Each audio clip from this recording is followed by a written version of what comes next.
What's going on, family? It's Sco, and I just skipped class with the progress report, honey.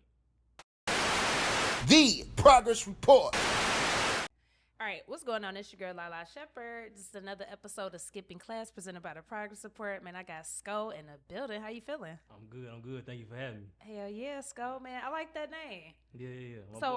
My boy Chuck gave it to me. Okay, so what does it mean? I mean, it's like Sco. It could be touchdown. I played football, growing up. And I'm a musical guy, so at some point I want to make music for movies and stuff like that. They call that a sport, so I'm Sco. That's hard. Now, do you go by your real name too, or? So my artist name is Marcus Muscogee. Sco. Chuck kept messing my name up. You know what I'm saying? You. So Sco is right in the middle. You feel what I'm saying? Okay. So Sco, you know what I mean? So I went like that. But my government name is Marcus. That's my real name. So Marcus Muscogee. Muscogee, where I'm from, the county, Columbus, Georgia. Oh, word. So. Okay, so tell me, what was it like growing up there? I got a good friend that's from Columbus. Okay. Yeah. Military town. Okay. I can say me personally growing up, I'm from the east side. You know what I'm saying? Okay. So it got size like every place. Yeah. Okay. I liken it to my upbringing. It's like being in a military town. It's like having Columbus, and then you got Fort Benning. Mm-hmm. So my house would be like Fort Benning. Ain't nothing going on Fort Benning. Fort Benning. My big daddy was the post sergeant major back in the day. Okay. Ain't nothing going. That's where the killers at. You know what I'm saying? There's standards, there's rules, there's discipline. Yeah. Now when you step outside that house, you're on the east side. And you got to traverse the land as you got to traverse it. You know what I'm saying? So you can run into some of everything. But I like to say I had some of the best parents a boy could have, man. You know what I'm saying? Like they gave me the real foundation to be able to move around out here in the world. You know what I'm saying? That's a blessing, man. Salute to the good parents. So. So okay, just speaking about Columbus GA real quick, did you see that Peewee got locked up in Columbus? And what's your thoughts on that? I saw that. He got out though, didn't he? I hope so. I don't know. I could have swore I seen. I hope he's out free. Free Longway. I love his music. You know what I'm saying? But it's, it's a lot going on in Columbus. I tell people, look, be careful who you don't never know who you're talking to. Facts. It's a military town. It's a lot of veterans. It's a lot of, we know how to move. We move in different places, different scenarios. So you never know who you could be talking to. That's so I just tell people to just, I stay to myself anyway. I don't really be in too many people mix like that. I hear you. Just because you don't never know what somebody got going on. You feel what I mean? So, free Longway, free anybody that's that's in that situation. I hate to see anybody go to prison, man. But hopefully, God with him. You know what I'm saying? And he get back to doing that music like he always do. 100%. Shout out to Juwop from Columbus. You know what I'm saying? He signed to Peewee, I believe. Okay. And AMG twins. Yeah. That's the little homies, man. They've been grinding for a little minute. Going crazy. They going I'm proud crazy. of them, man. Me too. We had them up here a while ago. Not too long ago, but yeah, man, I'm definitely proud of them boys. So, again, Columbus doing his thing. Yeah, we're a little slower. We're a little slower than y'all, man. Yeah. Atlanta is a melting pot though. You know what I'm saying? Sure. A lot of us ain't even from here, but it is some people that's from here. For sure. So, just with growing up there, being in the military, so you say your parents or your dad was... Yeah, so my grandfather, he was a Vietnam vet. Damn. Got shot in Vietnam. Actually wrote my grandmama, hey, I'm coming home. You know what I'm saying? And he about 2 weeks, they patched him up and sent his ass back out there. So my grandma thinking, hey man, he coming home. Damn. Nah. And he was a big dude, about 6'3", 2 feet, big dude, 249 gunner. So back then, 249, that's the automatic. So that's the first thing you want to take out in combat. So it was either, figure out how to make it back home or don't. And he ended up making it back home. So, I never really heard too much of what happened when he went back out there. I just know he made it back because he never would tell me. So I know he was doing some real shit. Hell yeah. So, and you served 11 years. Yeah, 11 years. Wow, and thank you. I appreciate it. Man, so just with him telling you he don't want to tell you some of the stuff he did, did that scare you at all? My father used to always tell me I need to go in the military. I had other plans. I thought I was gonna play ball. I broke my femur when I was 9. I broke it at the growth plate. So right now I got a plate in my shoe right now. Oh wow, damn. So one of my legs is short enough. You feel what I'm saying? So I had to get a waiver to go in. So damn. My cousin, rest in peace, Staff Sergeant Ricky Scott, call him Chico. He got killed over in Iraq. Either Iraq or Afghanistan, one of them. IED got blown up. Damn. closed casket. You know what I'm saying? So thinking about that going in is like, that's a real reality. So I don't tell nobody to join just cause that's some real shit that can happen, dude. You can really lose your life doing this shit. It's real talk. Like, not even playing. And we train that way. You feel what I'm saying? So going in, I had to go in my prayer closet. You feel what I'm saying? I don't really go to church like that. You know, I was told I was gonna be a pastor at one point. I was 13. I was told that. That's another story for another day. But I went in my prayer closet and I prayed to God. I said, look, man, you know, real talk. Like, it's on my spirit to go. So if I gotta go, and at that point it was like 2010, that's 11. Okay. So we still, people deploying, they going. I'm like, look, man, if I gotta go, just if I gotta lose an arm, I don't want to lose my dick, bro. You know what I'm saying? Real Anything but shit. that. You feel what I'm saying? I lose an arm, shit. I lose a hand, I lose some fingers, a toe, whatever. But just let me be able to move around. Yeah. And you know, thank God I never went down. We call it down range when you go down to. You know, you go down to some shit blowing up. You know what I'm saying? I went overseas twice. I went to Korea. Got out in Germany. But I never went down range. Got you. And that was a very, if you know, that you don't control that. There's nothing, I can't say I don't want to go. No, your number get called, you got to go. My number never got called. Anytime I went, it was either they had just got back or they was already gone and they need to do some other shit. Wow. So that's a blessing. So like I said, I would never tell nobody to join, but the cars may be what it was for me. You never know. Both my brothers are still in. Wow. My Walker, my middle brother, he a West Point graduate. Okay. He has his own day back home. Actually, he's the first African American male to graduate from West Point for Columbus, Georgia. Wow. For sure. I don't know the day. He don't know the day either. So I don't feel bad. You know what I'm saying? But yeah. And my baby brother, he about to go to Augusta. He's still in right now. He's a career counselor. You know what I mean? So, wow. Yeah. So I come from a military family. I see. Sure. I see. In your opinion, you know, does the military look out for veterans? Because you be hearing these horror stories, but what is it like for you? I would say you gotta take care of yourself.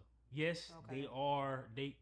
Yes, they do take care of you. Okay. They gonna give you what you're supposed to get. You're gonna get your standard issue, everything you're gonna get. Now, as far as you getting out, as far as your disability and all of that, you gotta make sure you get that documented while you in. Ain't nobody gonna be holding your hand saying, hey bro, your knee hurt, go to sick call. You know what I'm saying? Ain't nobody gonna tell you, hey bro, when you get out, your knees, my back hurt right now. Talking to you. You feel what I'm saying? But there's certain steps and documentation that needs to be done in order for you to be compensated. And that's the part that at one point I don't think they was doing a good job of doing, but from I still got battle buddies is in now, and they tell me they doing a very good job or a better job of doing getting soldiers prepared to get out. And that's part of it. You know what I'm saying? You come in, we doing PT every day. We carrying heavy shit every day. Like, it ain't just shit that you see downrange. We doing this type of shit every single day. So my whole body hurt. You feel what I'm saying? But had I not, I end up medically retiring. I got a DUI in Germany. Dig what I'm saying? Wow. Just a whole bunch of shit. My mom passing, all kind of stuff. Sorry. Culminating into, I appreciate that, culminating into me getting a DUI. You know what I'm saying? So at that point, they were trying to kick my ass out. I bet. I was made 7-7. I was fast tracked. I was about to be pants on first class. And shit, they got my ass. You know what I'm saying? Damn. DUI. And they busted me down, took my rank from me, everything. But thank God I was in the COVID happened. Oh, wow. So I got my DUI January 3rd, 2020. COVID was March 2020? Damn. And I'm going to tell you something. People can say COVID was the worst shit ever. And it was. For me, shit, that shit saved my life. Because everything was in disarray. Right. So had business as usual with my DUI, they would have got my ass up out of here. You know what I'm saying? But because everything, I know how to move. And by the time they looked up, shit, I was in the med board. And, So thank God for that part. I know it was horrible for some people, for a lot of people. You feel what I'm saying? But I try to find the light in the darkness. You dig what I'm saying? So that was my thing. But the VA definitely took care of me. It's just you got to take care of yourself. Make sure your stuff is documented. Make sure I don't give a damn if they say we got PT today, whatever, bro. If your back hurt, go see about your back. Yeah. If your knee hurt, go see about your knee. Because at the end of the day, you gonna have to deal with that shit for the rest of your life. You feel what I'm saying? So that's real. Sure. That's real. Okay, so What was the hardest obstacle you feel like you've ever had to come? And it could be from losing your mom, like, and how'd you work through that? My mom passed in 2015. I was actually on PCS leave. I was leaving Fort Hood going to, no, I was leaving Virginia. I was stationed in Virginia Beach going to Fort Hood. And my mom passed while I was on leave. And the hardest part for me was, and I still deal with this to the day, missing the call. Cause on the cool, and I'm on my third marriage. You dig what I'm saying? Okay. I ain't always did the right things. I feel that. That's real shit. At this point, I was with my second wife, so I'm trying to. I already done fucked up a bunch of time, so I'm trying to get things right with her. So we going to Florida. We gonna do this. We gonna do that. In the midst of me coming home on leave, my granny called me. She said, "I know you on the way to Orlando. You could come to Augusta, stop through here, see your mama.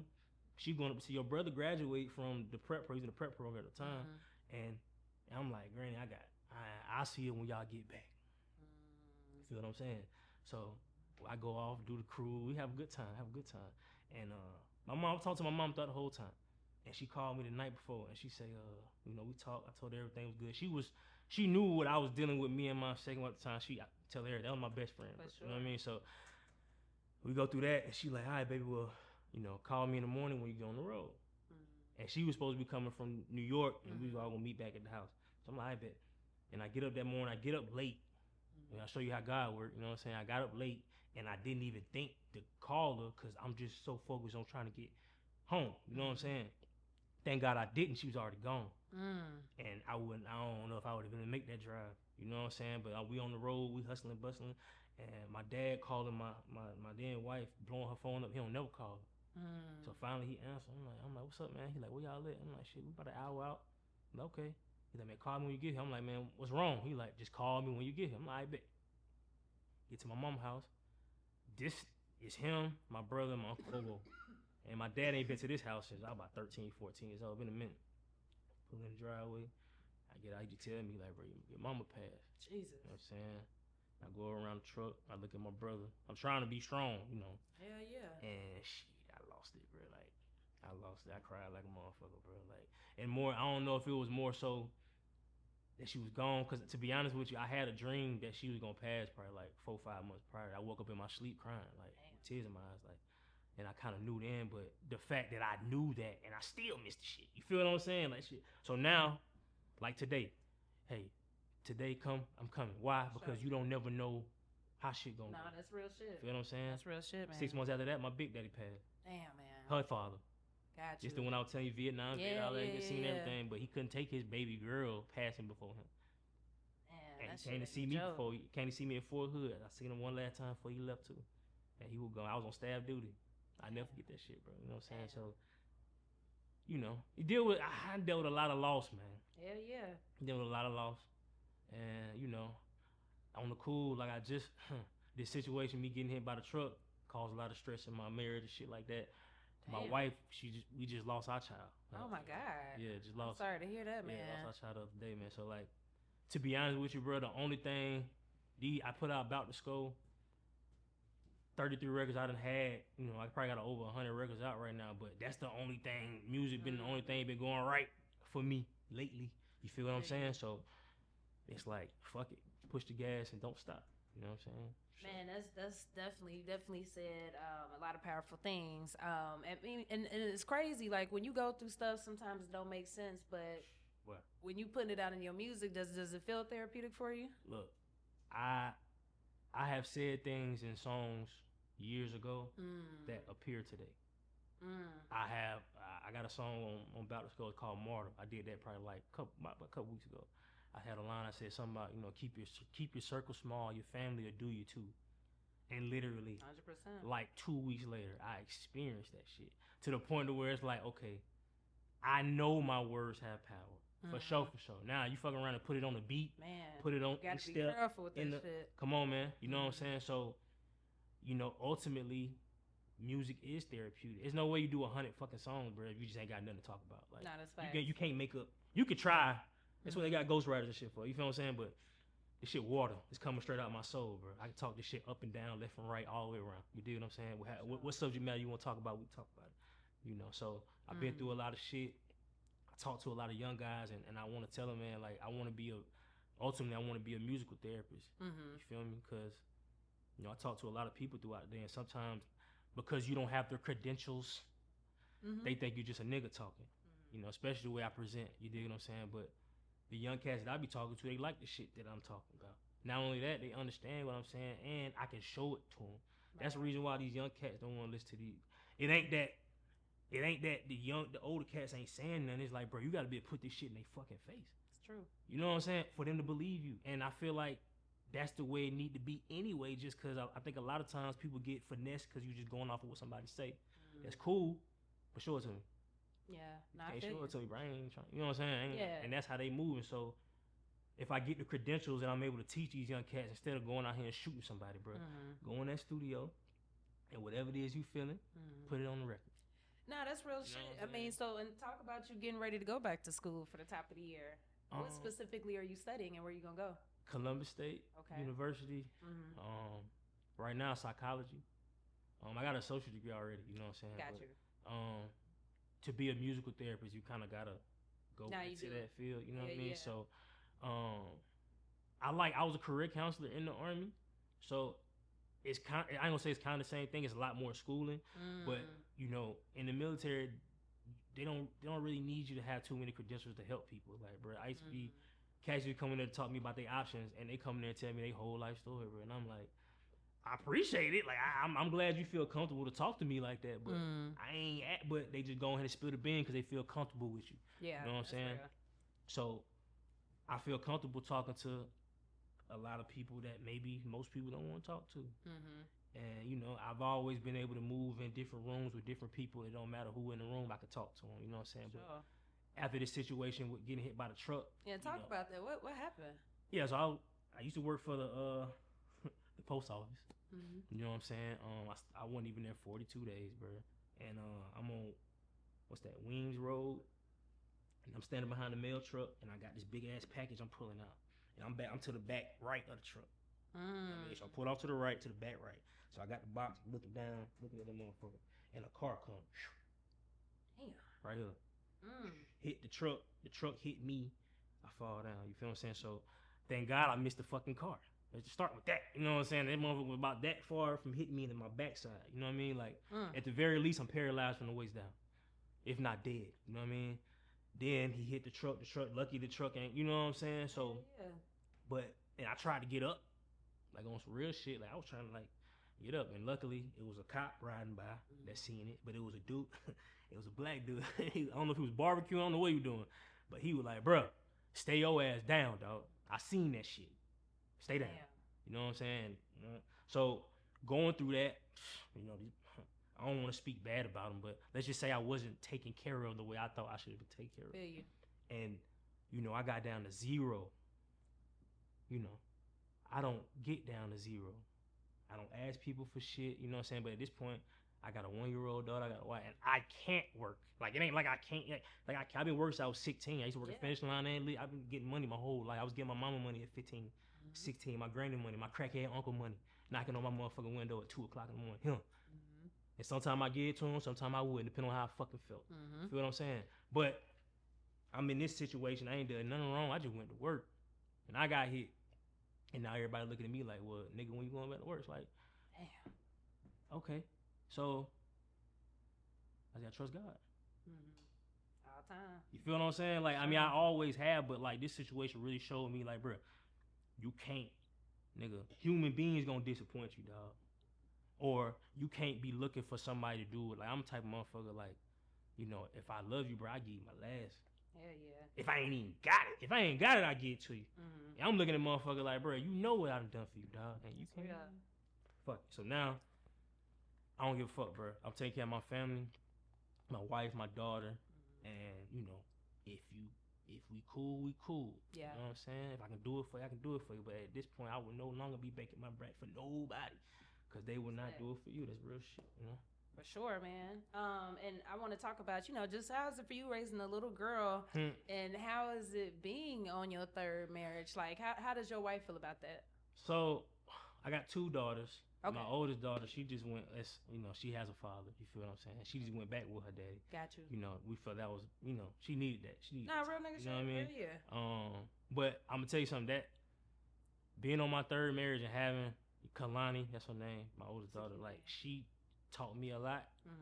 And then having my baby girl, I just look at her and I be like, damn, bro, every fucking thing I ever did to any woman I ever done, like I don't ever want her to experience that. You know what I'm saying?